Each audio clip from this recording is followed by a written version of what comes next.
that pomegranate red a little bit, hit a little bit of purple, or that's actually plum. Pomegranate red and a little bit of plum, hit the water a little bit. Stick it underneath that jaw, get that dark value red in there. Just kind of build it up, you know, just kind of take my time. And yeah, so get a little bit, same color, a little bit of purple, a little bit of plum, and a little bit of red.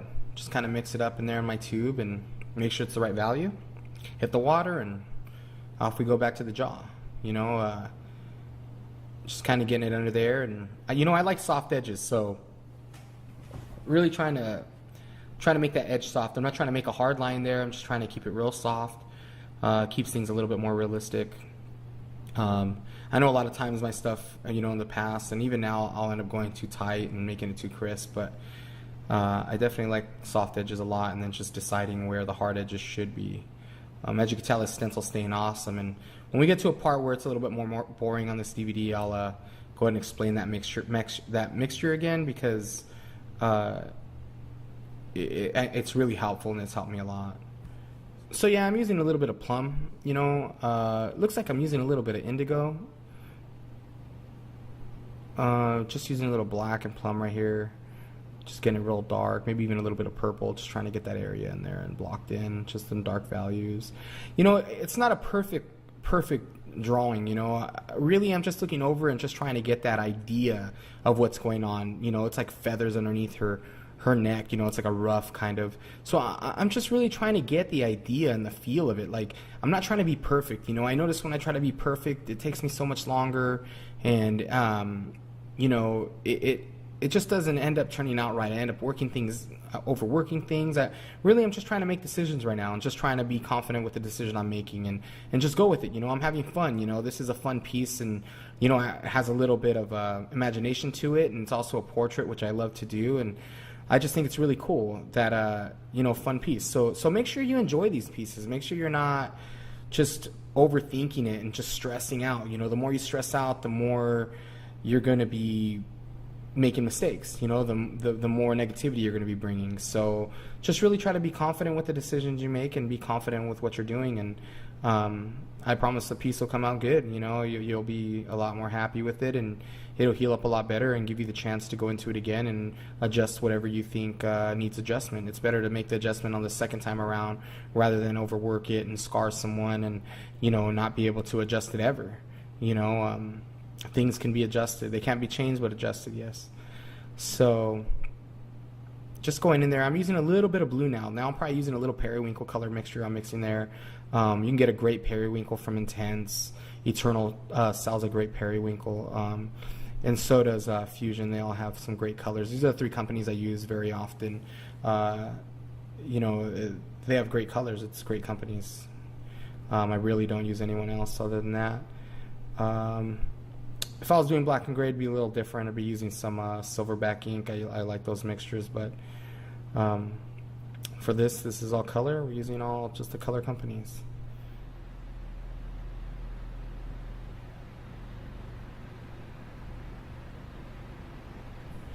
So yeah, I'm just using, right now I'm mixing actually like a medium brown, like just brown from Fusion, and just the medium blue from Fusion. I'm not really sure what the color called exactly, but you can see there pretty clear what it is. It's not a dark blue, it's not a light blue. Mixing those to make like a nice gray. Depending on how much more blue you mix with the brown, or how much brown you mix with the blue, it's going to make it a little darker. But you see there, mixing a little white into it, hitting it makes a nice gray. You know, I want it a little bit more brown. I can hit a little bit more brown, make it a little bit more a brownish gray.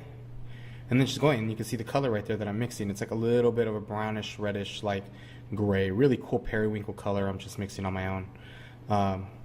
Really cool. I learned this from painting. Just kind of mixing opposite colors. It's really just like an orange and a blue you're mixing to make like a gray, and mixing a little bit of white in there to make the values different. So just mixing those together, getting those down. Right now I'm using that FK iron. It's a really super light machine, super powerful machine, runs really well. I actually just started using these red rat grips maybe about 6 months ago, ever since I started working with Carlos Rojas. If you haven't had a chance to look at his work, His name's Carlos Rojas. He's a really amazing artist that's been working with me, really talented painter. He introduced me to these. I've seen people use them, but I actually had the chance to use them with him, and I went and bought some, and I quite enjoy them. And they're real comfortable on my hand and less hand fatigue. So I always tend to wrap my clip cord around my machine. You know, I wrap it the opposite way, right underneath the vise. It tends to balance my machine out a little bit better. Really helps me move around. I actually learned this from the guy that I apprenticed under, Mike DeMossi. He taught me how to do that. It was just something that he did, and really helped me out, you know. And I've been using it ever since. It's kind of funny. People always ask me how come I do it, and I always tell them it's because of Mike.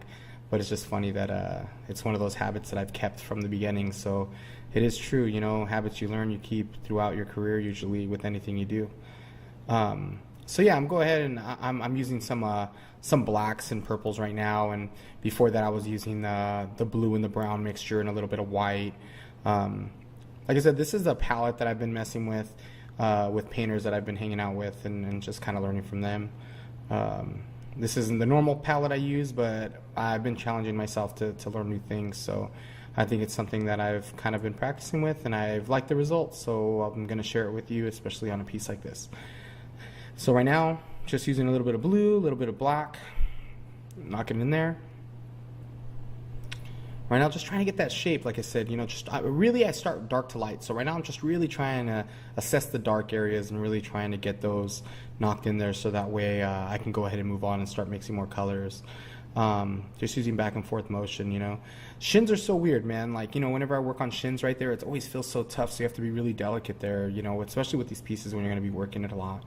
As you can tell right there, I use a little bit more blue with the brown mix. That's kind of what I'm using right there, a little blue, little brown mixture, and white. Just trying to get those ideas too as I'm sketching. You can see I'm sketching in there, kind of looking over, seeing what it looks like, getting the feel of what those little feathers look like, and then just kind of like throwing them down, you know, just knocking them in there real quick and just getting an idea. Not trying to be perfect, you know. It would just take me too long, and I'm not really worrying about that. I'm just trying to get the idea there. You know, just trying to move on. I mean, you can't really tell what they are anyways, so just trying to make it the idea. So I'm right here trying to just knock them in there, still using the blacks, purples, using that FK iron. Thing is powerful, running really well. So just right now I'll be getting into those other colors, like, you know, the tans and stuff, and just getting that white drapery in there. Those things are really hard to do, especially working off a photo like this. Sometimes it's the light values are tough, you know.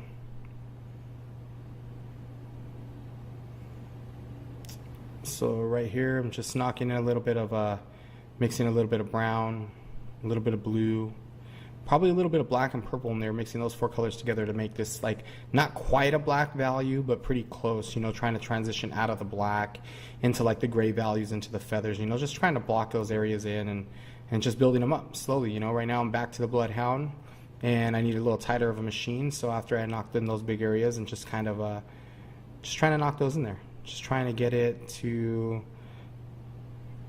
the point where I can put some light whites in there and really make a smooth transition.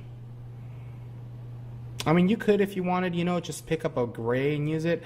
I like mixing grays, like bluish grays and stuff like that. I think it gives it a little bit more of life, you know, a little bit more color to it. But if you wanted, I mean, make it a little bit more simpler on yourself. You could put an actual gray out and just use black to gray. But I tend to like to change the colors a lot more than that. I like to, for it not to be perfect. I don't like it to be so uniform. Then it becomes so boring and dull. You know, I like it to be a little bit more organic and fluid, or just where it goes together but doesn't, you know, like it matches but it's not perfect color. It's like the same color you're mixing, but the value is a little off. Maybe there's a little bit more blue in this area, a little bit more brown in this area. I just like the way it turns out. And honestly, when you keep going into the white, it starts to mix into the same color. So once you get into the highlights, it really just starts to become the right color. But you can see here, same thing, just mixing those blues and browns together, mixing some white, really just trying to get those areas in there. You know, the stencil's staying great. It's wiping away a little bit. It was a really hot day this day, you know. Really trying to keep the air conditioner cool in the shop while we're doing this. It was a long day.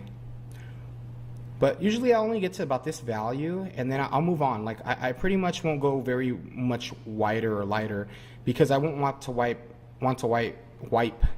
I won't want to wipe any blacks in there, and really just won't want to just stain or dirty the colors, you know.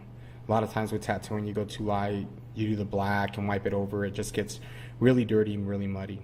So I'm back there doing a little bit more red, making that transition a little bit more soft, a little bit more warm.